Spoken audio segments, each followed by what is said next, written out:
Akkumpanjat minn qatt ta' residenti, it-tnejn filgħodu s-sindku ta' Pembroke Dean Healey ressaq lill-awtorità tal-ippjanar mal-1700 oġġezzjoni għall-iżvilupp proposta skola ġdida ta' Chiswick fuq art f'Pembroke. F'dawn il-box files hawn madwar 1700 oġġezzjoni individwali li ser inkunu qegħdin nippreżentaw lill-Planning Authority. Diġà dawn is-sottomissjonijiet ġew inseriti wkoll fuq is-sistema online, però ser inkunu qegħdin ukoll nippreżentaw il-kopji oriġinali ta' dawn l-oġġezzjonijiet. Din l-inizjattiva segwit il-protesta li ġiet organizzata ftit ġimgħat ilu fis-sit fejn qed jiġi propost l-iżvilupp.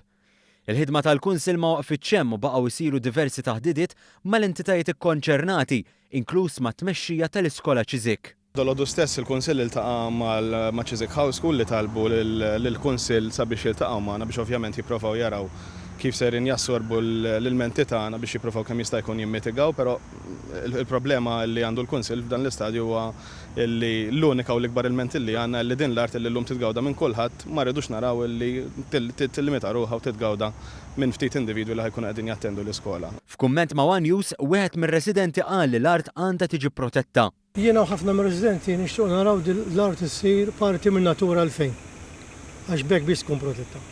Filwaqt li wieħed l-impenn tal-Kunsill kontra dan l-iżvilupp, Healey ratħajr lir-residenti kollha tas-sostenn li qed jagħtu lill-Kunsill lokali kontra dan l-iżvilupp. Kien hemm diversi residenti involuti f'din l-inizjattiva kollha, ma rrid insemmi l-ħadd biex ma ninsa l-ħadd. Però ġew ċertu ammont ta' residenti b'din l-idea, ressaqnija quddiem il-Kunsill ovvjament u minn hemm il-quddiem din l-inizjattiva nxterdet. Minnu mitla tal-lokalità jafsew minnu ma dawn in-nies u ħadmu ħafna fuq xi ħaġa bħal di li llum ovvjament qiegħda tagħlaq il-proċess ta' konsultazzjoni bil-preżentazzjoni tagħhom lill-Planning Authority.